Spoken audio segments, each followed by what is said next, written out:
और गाइज आपको बता दें कि प्रॉपर अगर आपको सिलेक्शन चाहिए तो ज्ञान सर के पेड कोर्स को ज़रूर ज्वाइन कर लीजिए।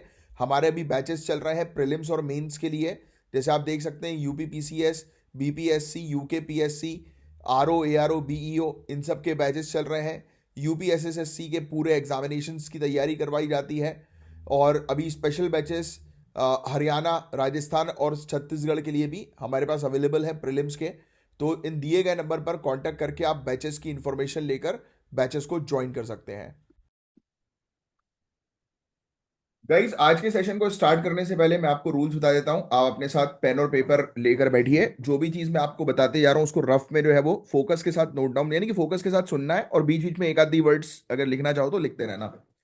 वो मैंडेटरी नहीं है। फिर जैसे ही एक टॉपिक खत्म होगा उसके बाद फिर मैं आपको कुछ पॉइंट्स बताऊंगा जो आपको अपने नोट्स में नोट डाउन करना है, जो आपके एग्जामिनेशन के लिए काफी हेल्पफुल होने वाला है। और कल कमेंट्स जो है वो काफी सारे स्टूडेंट्स ने जो है वो किए थे, काफी अच्छा लगा। इसी प्रकार से आप जो है वो रेगुलर बेसिस पर आंसर्स देते जाओ, कमेंट जो है वो करते जाओ। इससे आपको काफी ज्यादा जो है वो मतलब एक फोकस रहता है और एक रेगुलरिटी, डिसिप्लिन में आप जो है वो रहते हो। तो कमेंट जो है वो करते रहा करो। आपकी कोई भी प्रॉब्लम्स है वो भी आप मुझे कमेंट बॉक्स पर लिख कर बताओगे तो अच्छा रहेगा। और दिव्य प्रकाश ने कमेंट जो है वो किया है, आंसर्स दिए हैं, वेरी गुड। फिर इसके अलावा दीपाली अब ये रेगुलरली आंसर देने लगी हैं, बहुत बढ़िया। इसी प्रकार से रेगुलरली दीजिए। आयुषी सिंह भी। और फिर पायल जी तो काफी पुरानी स्टूडेंट है, पायल प्रीति। तो ये तो रेगुलर ही हैं, बिल्कुल अच्छे से अपने आंसर्स वगैरह रेगुलर बेसिस पर देते हैं, सीरियस है सभी लोग। सीरियसली जो है वो आंसर्स कमेंट बॉक्स पे दिया करो जो मैं पूछता हूँ। अगर क्वेश्चन का आंसर नहीं पता तो थोड़ा सर्च करके जो है वो फिर आंसर दिया करो, और एक डिसिप्लिन मेंटेन करो। चलो लेट्स स्टार्ट द टॉपिक। तो नीति आयोग की 10 साल की कहानी है, क्या बदल गया है इसके बारे में हम बात करेंगे। Even planning commission versus NITI Aayog के बारे में चर्चा करेंगे, जिसके बारे में आपको एक आइडिया होना चाहिए। तो अभी जो बता रहा हूं पहले ध्यान सुनो। क्या आपको पता है कि प्लानिंग कमीशन का एरा खत्म हो चुका है और नीति आयोग नए भारत की नई सोच बन चुकी है। तो हम इस पर्टिकुलर टॉपिक में समझेंगे प्लानिंग कमीशन से नीति आयोग तक के सफर के बारे में, और कैसे ये देश के डेवलपमेंट में एक नए चैप्टर की शुरुआत होती है। तो उस पर हम बात करेंगे। तो ये एक टॉपिक आपके लिए बहुत ज्यादा इंपॉर्टेंट है। हालांकि प्लानिंग कमीशन, नीति आयोग, ये आप इकोनॉमिक्स के अंदर जो है वो पढ़ते ही हैं, राइट। अब सुनो, बैकग्राउंड जो है वो समझेंगे और डिटेल में जो है वो बात करेंगे। तो 1 जनवरी 2025 को नीति आयोग ने अपने 10 साल कंप्लीट कर लिए हैं। 2015 में प्लानिंग कमीशन को रिप्लेस करके नीति आयोग को डायनेमिक और मार्केट ड्रिवन इकोनॉमी के लिए बनाया गया था। बट गाइस रियलिटी तो ये थी कि जो कांग्रेस सरकार की जो प्लानिंग कमीशन थी उसको खत्म करके जो एनडीए गवर्नमेंट या मोदी सरकार जो है उनका मेन ऑब्जेक्टिव ये था कि मतलब सबसे इंपॉर्टेंट प्लानिंग बॉडी बनाए उनके नाम से। तो इसलिए उन्होंने कुछ नहीं किया, प्लानिंग कमीशन को हटा दिया। बट जिस समय पूछा गया था उनसे तो उन्होंने बयान ये दिए थे कि प्लानिंग कमीशन जो है वो बॉटम टू टॉप वाली अप्रोच नहीं रखता, और नीति प्लानिंग कमीशन की अप्रोच जो है वो टॉप टू बॉटम वाली है। बट आप जैसे सिविल सर्विसेज की तैयारी कर रहे हैं, आप प्लानिंग कमीशन को डिटेल में पढ़ते हैं तो आपने पढ़ा होगा एनसीईआरटी के अंदर ही कि एक न्यू डेवलपमेंट काउंसिल, एनडीसी, जो है वो तैयार की गई थी, या नेशनल डेवलपमेंट काउंसिल तैयार की गई थी। तो इसका मेन ऑब्जेक्टिव ये था इस डेवलपमेंट काउंसिल का कि बॉटम टू टॉप अप्रोच करना। अब ये top to bottom approach, bottom to top approach क्या है? अब टॉप टू बॉटम का मतलब होता है कि भाई डिपार्टमेंटल लेवल पर, ऊपरी लेवल पर जो है वो प्लानिंग बन गई और नीचे थोप दी। अब ग्रास रूट लेवल पर गांव वगैरह में क्या चीज चल रही है, सड़कों में क्या चीज हो रही है, लोगों के घर में क्या चीज हो रही है, तो ग्रास रूट लेवल पर जो समस्या है उनको सुना ही नहीं जाता था, ऊपर से डिपार्टमेंट से जो है वो प्लानिंग करके नीचे भेज दिया जाता था। तो ये होता है टॉप टू बॉटम अप्रोच। और बॉटम टू टॉप अप्रोच का मतलब कि भाई जो ग्रास रूट की समस्या है वो बेसिकली ऊपर तक ले जाओ जिससे कि प्रॉपर प्लानिंग जो है वो बन सके। तो ये टॉप टू बॉटम और बॉटम टू टॉप अप्रोच, ये दोनों के लिए थी नीति आयोग। दोनों ही को ध्यान में रखा गया है नीति आयोग को बनाते समय। बट हालांकि इसको रिप्लेस करने का मेन कारण यही था कि अपने इतिहास में अपना नाम जो है वो छपवाना चाह रहे थे कि हम एक बड़ा प्लानिंग कमीशन इस फलाना सरकार ने तैयार किया है, बस और कुछ नहीं था।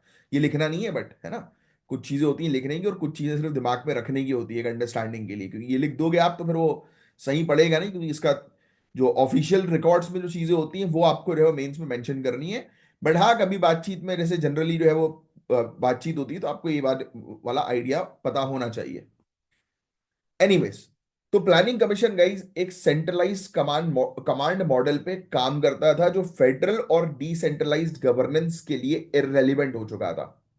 ये बेसिकली बताया जाता है जब नीति आयोग को बनाया गया, बट एक्चुअल में ऐसा नहीं था। प्लानिंग कमीशन भी बॉटम टू टॉप अप्रोच रखता था, है ना। मतलब उसने भी जो है वो ग्राउंड लेवल तक पावर जो है वो एलोकेट करी थी।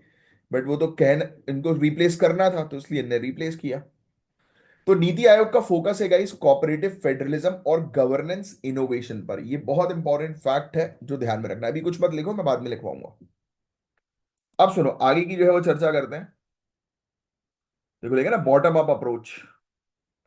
अब आगे की जो है वो बात करेंगे कि प्लानिंग कमीशन एक कमांड एंड कंट्रोल के फ्रेमवर्क पर काम करता था, जो बेसिकली सेंट्रली प्लान करता था। यानी कि मैंने आपको बताया ना कि प्लानिंग कमीशन का मेन ऑब्जेक्टिव क्या था, कि सेंट्रल प्लानिंग जो है वो करना, सेंट्रल प्लान। और 2015 में नीति आयोग को एक बॉटम अप अप्रोच और कोऑपरेटिव फेडरलिज्म के साथ लॉन्च किया गया। तो ये एक एडवाइजरी थिंक टैंक है जो यूनियन कैबिनेट के रेजोल्यूशन के थ्रू स्टैब्लिश हुआ। प्लानिंग कमीशन की तरह कॉन्स्टिट्यूशनल या स्टैट्यूटरी बॉडी नहीं है नीति आयोग, ठीक है। तो ये फैक्ट ध्यान में रखना।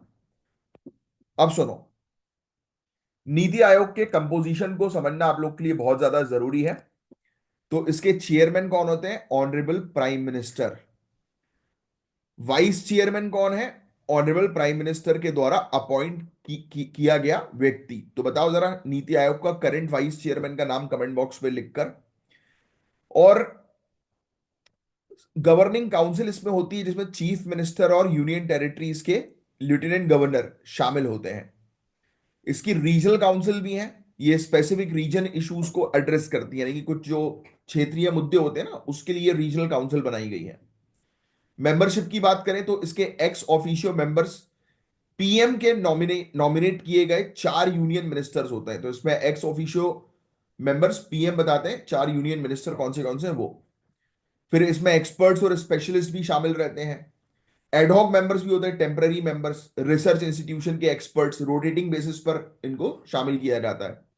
और सीईओ का नाम बता दो नीति आयोग के। तो इनका फिक्स टेन्योर के लिए इनको अपॉइंट किया जाता है, और इनके ये सेक्रेटरी के रैंक पर काम करते हैं, आईएएस ऑफिसर की पोजीशन। तो ये हम लोग को सीईओ देखने को देते हैं। तो नीति आयोग के सीईओ का नाम लिखो कमेंट बॉक्स में अभी के अभी। अब सुनो, नीति आयोग के ऑब्जेक्टिव्स क्या है गाइस। पहला ऑब्जेक्टिव कोऑपरेटिव फेडरलिज्म, बहुत इंपॉर्टेंट पॉइंट। सहकारी संघवाद, स्टेट्स को सशक्त करना और इंक्लूसिविटी इंश्योर करना इसका मेन गोल है, कि सभी लोग को शामिल किया जाए। फिर गांव लेवल पर पॉलिसी बनाना, ऐसी पॉलिसी कि वो नेशनल गोल्स को अचीव कर सकें। नॉलेज और इनोवेशन हब को सेटअप करना और इंटरनेशनल पार्टनर्स के साथ कोलैबोरेट करना। गवर्नेंस को डिसेंट्रलाइज करते हुए इंडेक्सेस का यूज करना, जैसे sustainable development goal India index. तो ये चीज इसके विजन के अंदर हम लोग को जो है वो देखने को मिलती है, जो आपको थोड़ा सा ध्यान में रखना है। अब सुनो, नीति आयोग के कुछ अचीवमेंट्स के बारे में, इंपॉर्टेंट अचीवमेंट्स के बारे में हम बात करेंगे। तो sustainable development goal India index NITI Aayog ने तैयार किया। कंपोजिट वाटर मैनेजमेंट इंडेक्स ये तैयार किया स्टेट्स की परफॉर्मेंस ट्रैक करने के लिए। Aspirational district programmes backward areas पर फोकस करते हैं। एस्पिरेशनल ब्लॉक प्रोग्राम्स 2023 में जो लाया गया था, इससे 100% स्कीम कवरेज इंश्योर होता है, कि सभी स्कीम का बेनिफिट सभी तक पहुंचे। यानी कि बेटर गवर्नेंस के लिए, बेटर शासन के लिए नीति आयोग जो है वो हर तरीके से प्लानिंग बनाती है। अटल इनोवेशन मिशन के थ्रू 1 करोड़ स्टूडेंट्स ट्रेंड हो चुके हैं। ग्रीन हाइड्रोजन और production linked incentive scheme launch हुई है। तो ये सब इनोवेटिव चीजें भी नीति आयोग ने दी है। फिर वुमेन एंटरप्रेन्योरशिप पार्टनरशिप और ई अमृत जैसे प्लेटफॉर्म से इंक्लूसिविटी जो है वो बढ़ी। तो ये चीजें आपको थोड़ी सी पता होनी चाहिए, बट इसके चैलेंजेस भी हैं कि ऑब्जेक्टिव्स का प्रायोरिटाइजेशन इसमें इंपॉर्टेंट होता है।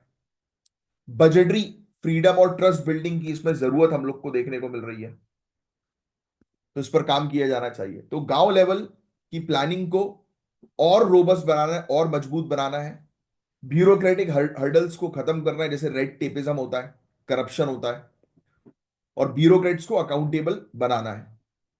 गवर्नेंस को ट्रांसपेरेंट करना और पूरे दुनिया भर की जो अच्छी प्रैक्टिसेस है उनके साथ अलाइन करना बहुत इंपॉर्टेंट है। तो ये नीति आयोग की 10 साल की जर्नी है, और 99% चांसेस हैं कि नीति आयोग से रिलेटेड क्वेश्चन आएगा, क्योंकि इसको 10 ईयर्स कंप्लीट हुए हैं। ये एक नए भारत के नए फ्यूचर की तस्वीर दिखाता है। तो ये काफी इंपॉर्टेंट टॉपिक था, तो इसको अच्छे से प्रिपेयर करना, क्योंकि प्लानिंग कमीशन, नीति आयोग, इन दोनों से रिलेटेड इस बार क्वेश्चन आएंगे ही आएंगे। तो नीति आयोग को 10 साल कंप्लीट हो गए, सब लिखने की जरूरत नहीं, ये आपको पता ही है। नीति आयोग ने प्लानिंग कमीशन को रिप्लेस किया। जो चीज पता है उसको अपन को नहीं लिखना है। 1 जनवरी 2015, ये लिख लो, ये डेट्स कभी कभी पूछी आती है। बॉटम अप अप्रोच पे ये काम करता है, तो ये आप समझ ही चुके हो। कोऑपरेटिव फेडरलिज्म समझ चुके हो, लिखने की जरूरत नहीं है ना। ये एक एडवाइजरी थिंक टैंक है, जिसको बनाया गया था रेजोल्यूशन के द्वारा यूनियन कैबिनेट के। तो ना ये कॉन्स्टिट्यूशनल बॉडी है, ना ये स्टैट्यूटरी बॉडी है, जैसे कि प्लानिंग कमीशन हम लोग को देखने को मिली थी। इसके कंपोजिशन याद रखना कि इसमें चेयरमैन कौन होते हैं, वाइस चेयरमैन कौन होते हैं, किसके द्वारा अपॉइंट किए जाते हैं, पूरी चीज लिखोगे आप। पूरी पूरी चीज है ना, ये कंपोजिशन में पूरी चीज लिख दो। इसका एक गवर्निंग काउंसिल होता है, जिसमें सीएम होते हैं और एलटीज होते हैं। रीजनल काउंसिल भी बनाया जाता है, जिसके अगेन हेड ऑब्वियसली बात है प्राइम मिनिस्टर ही होंगे। फिर इसमें और एक्स ऑफिशियो मेंबर हम लोग को देखने को मिलते हैं, चार चार यूनियन मिनिस्टर, ठीक है, जिनको पीएम नॉमिनेट। पूरी पूरी चीज लिखोगे आप। फिर एक्सपर्ट्स को भी बुलाया जाता है। टेम्पररी मेंबर्स भी होते हैं, जो रिसर्च इंस्टीट्यूशन से आते हैं, जो रोटेट करते रहते हैं, और इनका सीईओ होता है। फिक्स टेन्योर के लिए इनको जो है पॉइंट जो है वो किया जाता है। तो ये फैक्ट ध्यान में रखना है बस। बाकी मैंने आपको इसके ऑब्जेक्टिव्स ऑलरेडी बता ही दिए हैं कि इसका फोकस किन किन चीजों पर है। इनके अचीवमेंट्स लिख सकते हो आप। सस्टेनेबल डेवलपमेंट इंडिया इंडेक्स इसने बनाया। कंपोजिट वाटर मैनेजमेंट इंडेक्स इसके द्वारा तैयार किया गया। State institution of transformations establish किया गया लोकल गवर्नेंस को और बेटर करने के लिए। इनका एस्पिरेशनल ब्लॉक प्रोग्राम है, एस्पिरेशनल डिस्ट्रिक्ट प्रोग्राम है ना। अटल इनोवेशन मिशन के तहत इन्होंने ट्रेनिंग दी है। अटल टिंकरिंग लैब्स इनका इनिशिएटिव है, ठीक है। ई मोबिलिटी और ग्रीन हाइड्रोजन के माध्यम से इन्होंने ग्रीन एनर्जी पर भी काम किया। प्रोडक्शन लिंक्ड इंसेंटिव स्कीम को कंसेप्चुलाइज किया। प्लेटफॉर्म्स भी इनके हम लोग को जो है वो देखने को मिल रहा है। वुमेन ऑन्टरप्रेन्योरशिप प्लेटफॉर्म, ई अमृत पोर्टल, अवेयरनेस इसने इलेक्ट्रिक व्हीकल से रिलेटेड जो है वो बढ़ाई। बस, ठीक है, क्लियर। पूरी चीज अच्छे से समझ में भी आ गई। अब आइए नेक्स्ट टॉपिक की तरफ हम आगे जो है वो बढ़ेंगे। तो गाइज, ये इंटरनेशनल रिलेशन का टॉपिक है जो मैं अभी आपको बताने जा रहा हूँ। इस टॉपिक को सिर्फ आपको ध्यान से सुनना है ना। क्योंकि ये टॉपिक मैं आपको अक्सर बोलता ही हूँ कि मतलब महीने में 2-3 बार तो ऐसे टॉपिक देखने को मिल ही जाते हैं। तो इंडिया यूएसए की पार्टनरशिप से रिलेटेड ये टॉपिक हम लोग को जो है वो देखने को मिल रहा है, राइट। इंडिया और अमेरिका के बीच डिफेंस और टेक्नोलॉजी की डील हुई है। तो ये सिर्फ सुनना है, इसमें ज्यादा कुछ नोट डाउन करने की आवश्यकता नहीं है। एक दो चीजें मिलेंगी प्रीलिम्स के लिए, वो नोट डाउन कर लेना, वो मैं बता दूंगा। तो चलो स्टार्ट करते हैं। तो सबसे पहले तो ब्रेकिंग न्यूज क्या है। यूएस के नेशनल सिक्योरिटी एडवाइजर ने रिसेंटली इंडिया में विजिट किया और इंडिया और यूएसए के बीच रिलेशंस को एक नए लेवल पर ले जाने का काम किया। आईसेट इनिशिएटिव के अंडर टेक्नोलॉजी, डिफेंस और स्पेस कॉपरेशन पर फोकस किया गया है। तो ये India US initiative on critical and emerging technology, तो क्वेश्चन आ सकता है। आईसेट यानी कि initiative on critical and emerging technology. तो ये इनिशिएटिव किसके बीच का, इंडिया यूएस, बस इतना आपको ध्यान में रखना है और कुछ नहीं। इस टॉपिक के अंदर सुन लो बस। अब इस विजिट की मेजर हाइलाइट्स क्या क्या थी, किन किन चीजों पर जो है वो चर्चाएं हुई। तो सबसे पहले तो सिविल न्यूक्लियर कॉपरेशन। यूएसए ने इंडिया की न्यूक्लियर एंटिटीज जैसे कि bark, BARC, Bhabha atomic research centre. तो ये जो हमारी एंटिटी है, आपको पता है कि ये क्या करती है, न्यूक्लियर टेक्नोलॉजी पर काम करती है। इस पर रेस्ट्रिक्शंस हटा दिए हैं। इसका मतलब है कि अब न्यूक्लियर ट्रेड और क्लीन एनर्जी के लिए नए रास्ते ओपन होंगे। दूसरा, missile exports control. Missile technology control regime, जो कि MTCR है। ये आपके लिए आज का टास्क है, आपको MTCR के बारे में आज पढ़ना है। ये आपकी जनरल स्टडीज के टॉपिक्स में आता है। जब जीएस आप पढ़ोगे तो उसमें MTCR वाले टॉपिक भी कवर करोगे। अब इसके अंडर पॉलिसीज को रिवाइज किया गया है, जिससे स्पेस टेक्नोलॉजी और कमर्शियल स्पेस कॉपरेशन को बूस्ट मिलेगा। याद आ रहा है कुछ समय पहले सोनू बुआई के बारे में हमने डिस्कस किया था। इंडियन नेवी के लिए एक नया इनिशिएटिव शुरू हुआ है जो अंडर वाटर खतरे को डिटेक्ट करने में हेल्प करेगा। सोनो बॉयस, ये बहुत इंपॉर्टेंट है। सोनो बॉयस कुछ दिनों पहले हमने डिस्कस किया था, इसकी फोटो देख लेना गूगल पे। ये बेसिकली मिसाइल्स, ओ सॉरी, सबमरीन्स वगैरह जो होती है ना, उनको डिटेक्ट करने के लिए होता है। तो इंडियन नेवी के लिए बहुत शानदार चीज है। एंटी सबमरीन वॉरफेयर को और स्ट्रांग बनाया जाएगा सोनो बॉयस के थ्रू। अच्छी टेक्नोलॉजी है ये। फिर ICET, artificial intelligence, quantum computing, space exploration, telecom, ऐसे सेक्टर्स में दोनों कंट्रीज मिलकर जो है वो काम करेंगी। अब आगे की जो है वो चर्चा करते हैं। India US civil nuclear agreement के बारे में जो है बात करें तो 123 एग्रीमेंट, इस एग्रीमेंट के अंडर इंडिया को न्यूक्लियर टेक्नोलॉजी, रिएक्टर्स और फ्यूल एक्सेस मिला है पीसफुल पर्पस के लिए। मतलब हम न्यूक्लियर में काम करेंगे पीसफुल पर्पस, यानी कि क्लीन एनर्जी बनाने के लिए। अब इंडिया ने अपने सिविल न्यूक्लियर फैसिलिटीज को IAEA सेफगार्ड के अंडर रखा है, मतलब कि इंटरनेशनल एटॉमिक एनर्जी एजेंसी के सेफगार्ड के अंडर रखा है। तो अभी आपके लिए एक दो टास्क और है। NPT, नॉन प्रोलिफरेशन ट्रीटी लिख लो, और इंटरनेशनल एटॉमिक एनर्जी एजेंसी, इन दो के बारे में आपको पढ़ना है।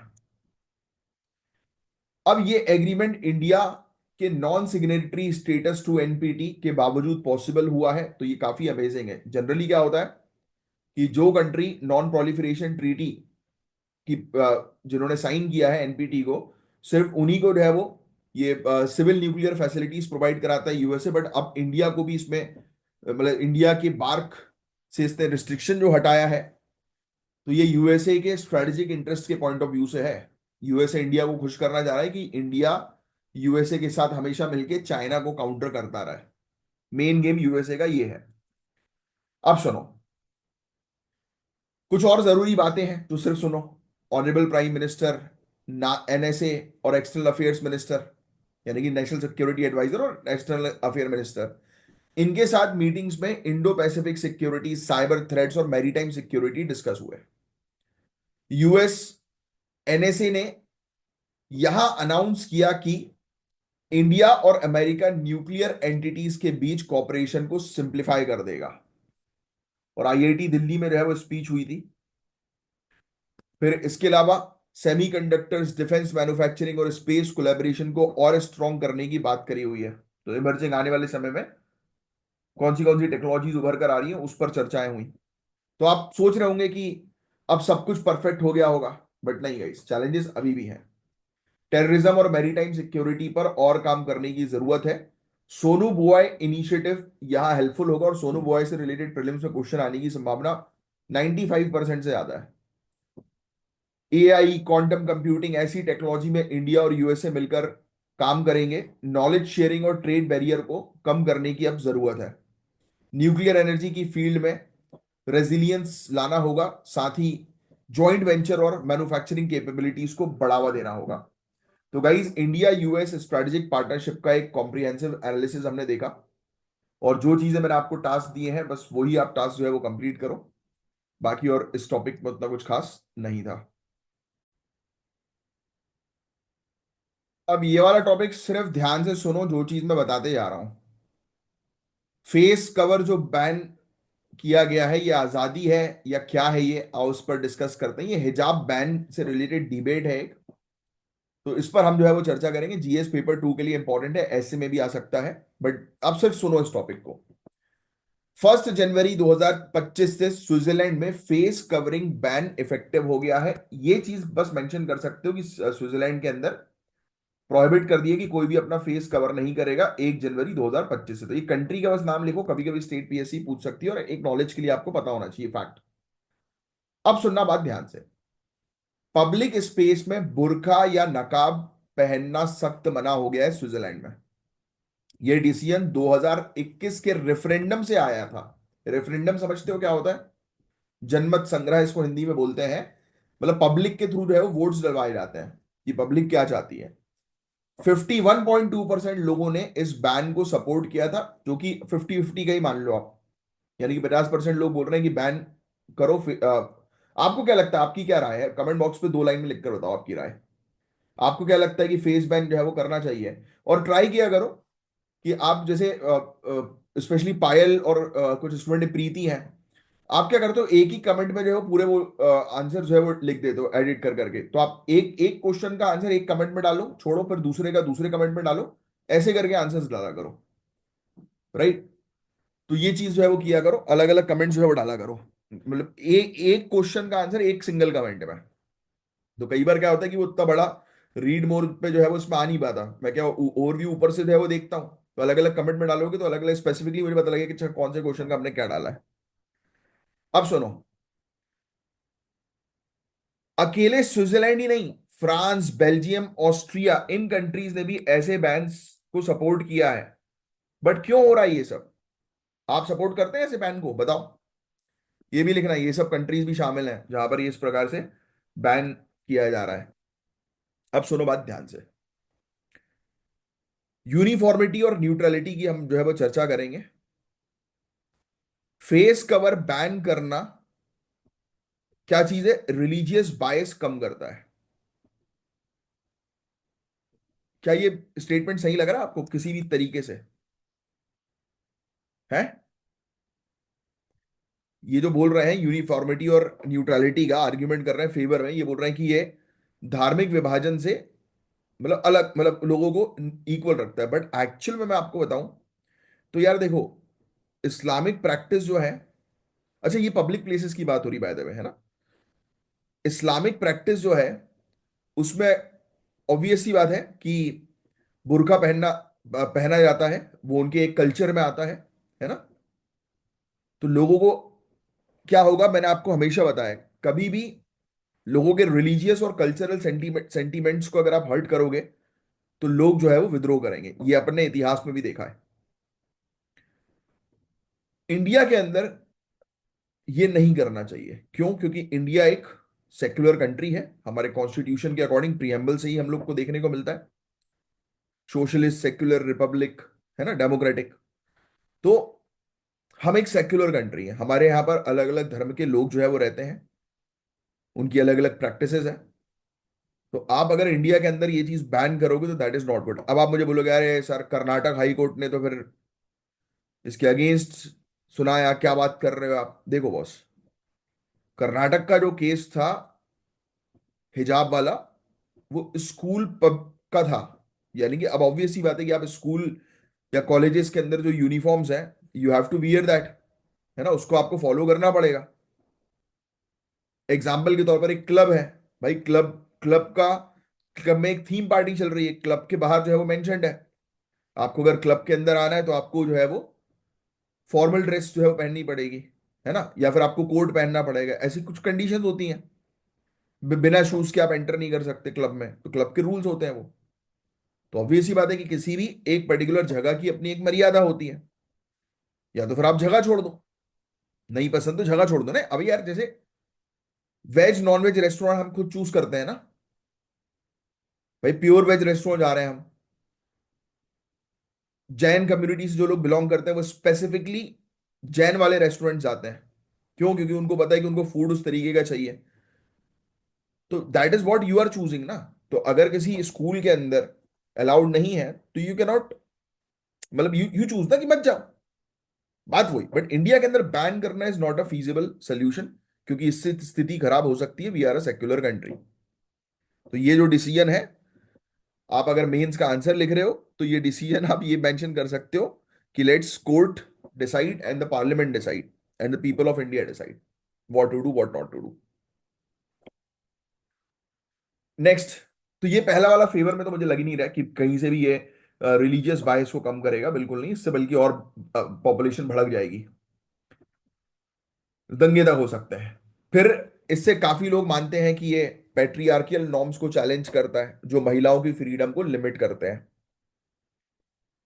ये हो सकता है आजकल की नई जो जनरेशन है जेनजी इनमें बहुत ज्यादा भी वो है, मॉडर्न होना, ये होना वो होना। बट देखो यार, कुछ कुछ चीजें परंपरा होती हैं, वो परंपरा के अकॉर्डिंग अच्छी लगती हैं। अब ये जो कल्चरल प्रैक्टिसेस थी अरेबियन जो कंट्रीज हैं वहां से आई हैं। अब वहां पर तो ऑब्वियस सी बात है, बुरखे जैसी ड्रेस तो वो भी पहनते हैं, शेख पहनते कि नहीं पहनते? शेख को आप देखते हो किसी, तो ऐसी तो ड्रेस पहने रहते हैं व्हाइट कलर की, है बुरखे जैसी। फर्क सिर्फ इतना है कि उनने फेस को नहीं ढका है बस अपने, उसके ऊपर भी तो वो टोपी पहनते हैं बढ़िया, कई बार ढक भी लेते हैं। धूप इतनी है वहां पर। मैंने आपको हमेशा बताया हुआ है कि जोग्राफिकल पॉइंट ऑफ व्यू से कल्चर का डेवलपमेंट होता है। अब ठीक है, वो डेवलपमेंट हो गया, वो ट्रेडिशंस में आ गया लोगों के, तो आप उनके ट्रेडिशन, उनके सेंटीमेंट्स को हर्ट नहीं कर सकते ना। ये पर्सनल चॉइस है कि किसको पहनना है किसको नहीं पहनना है। तो let it be a personal choice कि जिसको ट्रेडिशन फॉलो करना है वो करे, नहीं करना है नहीं करे। अब लिखा जा रहा है कि लोग जो है वो पैट्रियार्कल नॉर्म्स को, ये भी जेंडर इक्वलिटी में कैसे सपोर्ट करेगा भाई? ये तो पर्सनल चॉइस होगा ना लोगों की। भाई काफी सारे लोग जैसे भगवान को नहीं मानते, भले ही वो पंडित फैमिली से बिलोंग करते हैं। मेरे मेरे काफी सारे फ्रेंड्स हैं ऐसे, ये क्लियरली से कि भाई मुझे विश्वास नहीं है भगवान पे। ठीक है, that is their personal choice. आप किसी की पर्सनल चॉइस को वो नहीं कर सकते ना। Are you getting this point जो मैं समझाने की कोशिश कर रहा हूँ? सिर्फ सुनो, समझो, ये कंसेप्चुअल टॉपिक है, इसको सुनना है। फिर बैन के सपोर्टर्स कहते हैं कि पब्लिक सेफ्टी के लिए आइडेंटिफिकेशन बहुत जरूरी है, फेस कवरिंग में रुकावट बन सकता है। यहाँ पब्लिक सेफ्टी के लिए ऑब्वियसली, बट जहां पर जरूरत है भाई वहां पर दिखाओ ना। भाई आप जो है, ऑब्वियस ही बात है कि अगर आप सिक्योरिटी चेक पे जो है वो जा रहे हो, एयरपोर्ट के अंदर एंटर कर रहे हो, तो आपको तो दिखाना ही पड़ेगा, ऑब्वियस ही बात है। फेस देखकर फिर वो आपके कार्ड से जो है वो आपको आइडेंटिफाई करते हैं, जो भी आपका रेसिडेंशियल प्रूफ कार्ड है जो भी है, उनको तो दिखाना पड़ता है ना, तो उन तक दिखाओ। तो ये this is the personal choice of people, आप उसको रोक नहीं सकते। और हाँ, जिस इंस्टीट्यूशन में रिक्वायरमेंट है कि भाई यहां नहीं पहनना है तो वहां नहीं पहनना है, फिर they have the choice to change the institution. जैसे कि हम वेज और नॉन वेज रेस्टोरेंट में जो है वो खुद चूज करते हैं ना कि हमें कहाँ पे जाना है। ऐसे तो नहीं है नॉन वेज रेस्टोरेंट वाला वेज नहीं बनाता, वहां पर भी वेज बनता है। बट देन टू, लोग प्रेफर करते हैं। जैसे मैं अपनी फैमिली को कहीं रेस्टोरेंट लेके जाता हूँ, तो आई प्रेफर कि भाई प्योर वेज ही होना चाहिए, वहां पर नॉन वेज नहीं होना। भले ही वो भली कितना भी अच्छे रेस्टोरेंट हो, उसकी कढ़ाई अलग हो, उसके किचन अलग हो, छोड़ो कढ़ाई तो दूर की बात, बट फिर भी लोग नहीं एंटर करते, क्यों? वो कुछ है, चॉइस है। तो मैं अपनी फैमिली को लेके जाता हूं तो हमेशा प्योर वेज रेस्टोरेंट चूज करना पड़ता है। और मैं तो फिर अपन कहीं पे भी सेट हो जाते हैं, कैसी भी चीज हो, चेयर ना भी हो तो जमीन में बैठ के खा लेंगे, अपना क्या है। बट ये बातें अच्छी लगती है, बट हर जगह अपना एक स्टाइल अलग होना चाहिए। ऐसा नहीं कि आप किसी भी माहौल में जो है वो ढल जाओ। मेरी स्पेसिफिक चीज होती है, स्पेसिफिक रेस्टोरेंट है जहां पर मेरी स्पेसिफिक टेबल है, उनको पता है कि ये जहां सर इसी जगह पे बैठते हैं तो इसी जगह पे बैठते हैं। तो ऐसा माहौल और भौकाल बना के रखो। चलो, अब इन इसके आर्ग्यूमेंट जो है वो क्या है? फेवर की बात तो बहुत कर ली हमने, अब लोग पसंद क्यों नहीं कर रहे हैं, अब ये चीज आपके लिए इंपॉर्टेंट है।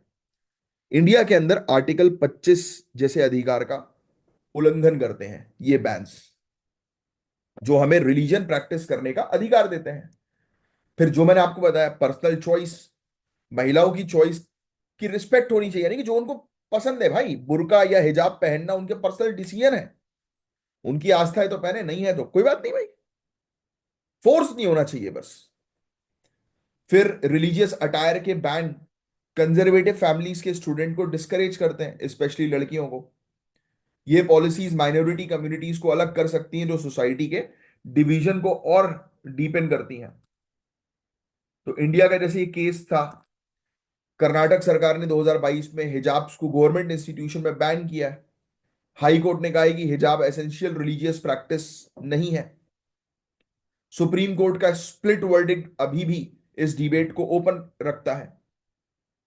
ईरान में 1979 के बाद मैंडेटरी हिजाब कानून को लेकर काफी प्रोटेस्ट हुए।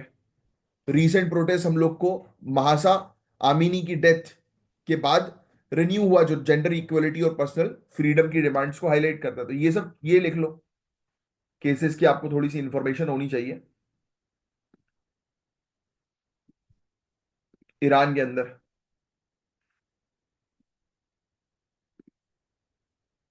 ठीक है। बाकी आर्टिकल 25 to 28, 29, 30 आर्टिकल्स आपको आज के आज ही पढ़ना है, ये एक और टास्क है। ठीक है, पॉलिटी की किताब उठाओ और आज के आज ये टास्क फिनिश कर दो।